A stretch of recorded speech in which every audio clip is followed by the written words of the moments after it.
Chaves é um dos maiores clássicos da televisão brasileira. O programa fez sua estreia por aqui em agosto de 1984 e conseguiu de primeira conquistar uma legião de fãs. Assim como o Chapolin, que foi outra produção criada pelo humorista Roberto Gomes Bolanhos, o seriado começou a sua jornada sendo exibido dentro do programa infantil TV Pou. Mas logo ficou óbvio que ambos mereciam seus próprios horários. Além de sua longevidade, uma das provas do sucesso de Chaves é o fato de que o seriado, logo depois da estreia, foi promovido ao horário mais importante da TV brasileira, a faixa nobre, indo ao ar às 8 horas da noite no SBT. Só que o horário que ficou marcado como oficial foi o horário do almoço. E em sua fase de maior sucesso, entre o final da década de 80 e o início dos anos 2000, Chaves foi exibido entre meio-dia e 1h da tarde. A questão é que, como a gente bem sabe, toda narrativa de sucesso também conta com seus momentos que podem ser descritos como, no mínimo, polêmicos. E com Chaves, a história não foi diferente. Entre tretas com o elenco, brigas judiciais e até um boato de acidente aéreo que teria vitimado o elenco, hoje eu te conto 10 fatos macabros sobre o Chaves. Já manda aquele like maroto, se inscreve no canal e ativa o sininho, porque aqui tem conteúdo todo dia. Eu sou a Amanda Constantino e você tá na Fatos Nerd. Número 1. Saída de Carlos Villagrán. Não existem dúvidas de que Chaves, o Kiko e a Chiquinha são os personagens centrais do seriado. Tanto é que os atores Roberto Bolanhos, Carlos Villagrán e Maria Antonieta de las Neves se tornaram verdadeiras lendas do humor. O problema é que mesmo em ambientes de imenso sucesso, rixas podem surgir e acabar com a harmonia de um grupo. E foi exatamente isso que aconteceu em Chaves. Villagrán, intérprete do Kiko, decidiu deixar o elenco do seriado no final dos anos 70. A saída do personagem teve direito a uma despedida super emocionante, embalada pela música Boa Noite Vizinhança, composta pelo próprio Bolanhos. Mas se engana quem acha que esse adeus foi motivado apenas pelo desejo de Villagrán de seguir carreira solo. Segundo o próprio ator, ele foi expulso do elenco porque Bolanhos estava com ciúmes do sucesso alcançado pelo Kiko. De acordo com Villagrán, ele era o que recebia mais perguntas e pedidos de autógrafo em coletivas de imprensa e encontros com fãs, o que gerou ciúmes e inveja por parte de Bolanhos. Por ser o criador, roteirista e protagonista do seriado, ele teve poder suficiente para retirar um dos maiores astros da produção. Número 2. Briga judicial. A treta entre Bolanhos e Villagrán não acabou por aí, foi parar até nos tribunais. Depois de ser demitido e proibido de interpretar o Kiko no México, o país de origem do seriado, Carlos Villagrán aproveitou a oportunidade de se mudar para Venezuela e protagonizar a sua própria série. Até Ramon Valdez, o seu Madruga, topou entrar nessa, motivado principalmente pelo péssimo tratamento que seu amigo estava recebendo da equipe do Chaves. Assim, ambos se tornaram os protagonistas do seriado Kiko e sua turma. E sim, o nome é bem parecido, mas Villagrán achou que mudar a escrita do nome e alguns detalhes da roupa do personagem seria o suficiente para que Bolanhos não arranjasse problemas. Só que ele não poderia estar mais errado. O criador do Chaves ficou furioso com a ousadia de Valdez e Villagrán. Por isso, ele entrou com um processo na justiça para registrar os direitos autorais de todos os personagens do seriado. Assim, Bolanhos impediu que qualquer ator do elenco seguisse carreira solo com os personagens que interpretavam em Chaves. Número 3. Triângulo amoroso. Como se a briga na vida profissional não fosse suficiente, muitos dizem que as tretas entre Villagrán e Bolanhos também existiam na vida pessoal. Senta que lá vem história. Eu tô falando sobre o triângulo amoroso que surgiu entre os dois atores e a atriz Florinda Messa, a dona Florinda.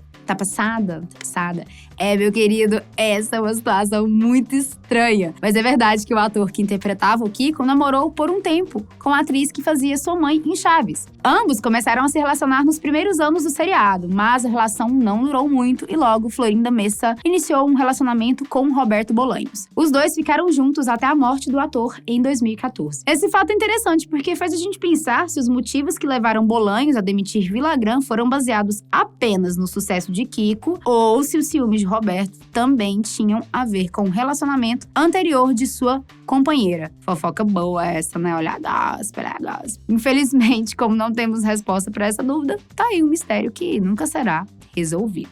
Número 4. Traições. Como você já deve estar percebendo, os bastidores do Chaves não foram as mil maravilhas. Aparentemente, rolou vários segredos, mentiras e até traições. De acordo com a atriz Maria Antonieta de las Neves, a Chiquinha, traições conjugais eram comuns no elenco. Inclusive, os relacionamentos da atriz Florinda, tanto com Villagrán quanto com Bolanhos, começaram enquanto os dois atores ainda eram casados. Aliás, segundo Maria, Villagrán era tipo garanhão do grupo. A atriz já afirmou em entrevista que durante a participação do ator no seriado, que durou mais ou menos 8 anos, ela conheceu ao menos 3 namoradas e 3 esposas do ator. Com algumas delas, Villagrán se relacionava ao mesmo tempo. Número 5, Chiquinha versus Chaves. Já que colocamos a Chiquinha no jogo, bora falar sobre a disputa judicial que Maria Antonieta moveu contra Roberto Bolanhos. Lembra que eu falei sobre como Bolanhos conseguiu os direitos autorais sobre todos os personagens na década de 70? Pois é, em 1994, na série Aqui Está a Chiquinha, a atriz interpretou a personagem mais uma vez e, por isso, recebeu um processo. A disputa se arrastou até 2013, quando a atriz finalmente conseguiu o direito de interpretar a personagem. Só que o resultado da disputa não foi exatamente uma vitória para Maria.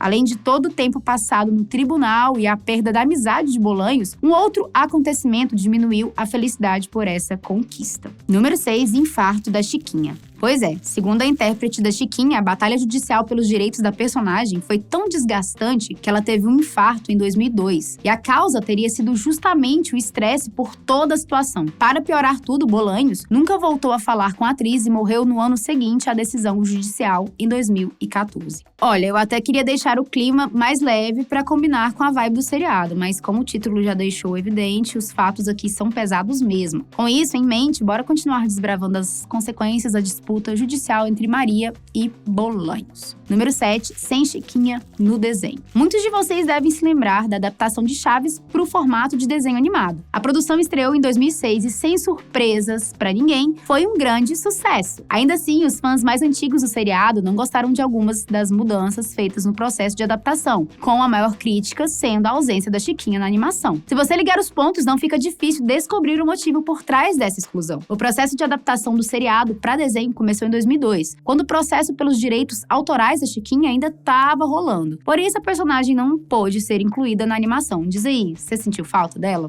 Pô, não tem como não sentir, né? Número 8, polêmica com Augusto Pinochet. Saindo dos tribunais, o nosso próximo item tá mais ligado à vida pessoal de Bolanhos e às decisões controversas tomadas pelo artista que afetaram o seriado. Eu tô falando da controversa apresentação de Chaves no Estádio Nacional do Chile. Você conhece essa história? Em 1977, no auge do sucesso do seriado, Bolanhos e todo o elenco foram convidados para se apresentar no estádio. Coisa que até mesmo artistas internacionais de grande nome não ousam fazer por medo do público não preencher todos os lugares disponíveis. O lado positivo é que a apresentação foi um enorme sucesso, com o estádio completamente lotado. A parte polêmica da ocasião tá em um detalhe super importante. A apresentação aconteceu enquanto o Chile ainda estava sob a ditadura de Augusto Pinochet. O Estádio Nacional do Chile, por exemplo, foi usado como uma prisão de opositores sequestrados. Por lá rolaram coisas que causam arrepios em qualquer um. Apesar disso, Bolanhos nunca deu muita importância para esse acontecimento e em sua biografia disse que ninguém se atentou a esse fato e que o elenco estava apenas fazendo o seu trabalho. Número 9, acidente aéreo. Essa história você já deve ter escutado. Bom, o Vitor mesmo pediu para dizer que ouviu do tio dele quando ele era pequeno. Olha, todo o elenco de Chaves morreu em um acidente de avião. A questão é que esse acidente nunca aconteceu e, na verdade, alguns integrantes do elenco, como Florinda Mesa, Carlos Villagrán e Maria de las Neves, continuam vivos até hoje. Esse boato circulou com muita força pelo Brasil, apenas porque novos episódios não foram mais lançados. E o pior é que até a imprensa chegou a noticiar essa fake news, que, embora tenha sido desmentida depois, causou um grande alvoroço enquanto ainda estava circulando. Quem aí ouviu esse papo quando era mais novo? Bom, o Vitor ouviu, né? Número 10, túmulo túmulo proibido. Como eu disse anteriormente, Roberto Bolanhos faleceu em 2014. O ator e roteirista partiu em meio às polêmicas e continuou participando delas mesmo depois de nos deixar. Isso porque sua esposa, Florinda Messa, com quem ele mantinha um relacionamento desde os anos 80, decidiu proibir o acesso de qualquer pessoa ao túmulo do seu companheiro. Uma decisão estranha, né? Afinal, é comum que túmulos de artistas sejam visitados por fãs. Ao que parece, Florinda não queria que o último local de descanso do seu marido se tornasse um ponto turístico. Só que acabou que a decisão não teve o sucesso esperado. Muitos fãs tomam a proibição como um desafio e burlam as regras de segurança do cemitério onde Bolanhos está enterrado para visitar o túmulo do ator e, enfim, prestar as suas homenagens. Mas e aí, qual desses fatos mais te surpreendeu? Aposto que teve ao menos um que fez a sua visão sobre o seriado mudar um pouco, né? Ainda assim, apesar de todas essas polêmicas, o legado gigante de Chaves e a sua importância para a América Latina e para uma geração de pessoas continua forte até hoje. Agora ajuda a gente com aquele like maroto, compartilha esse vídeo com seu amigo que ama o Chaves e eu vou ficando por aqui. Um beijo e tchau!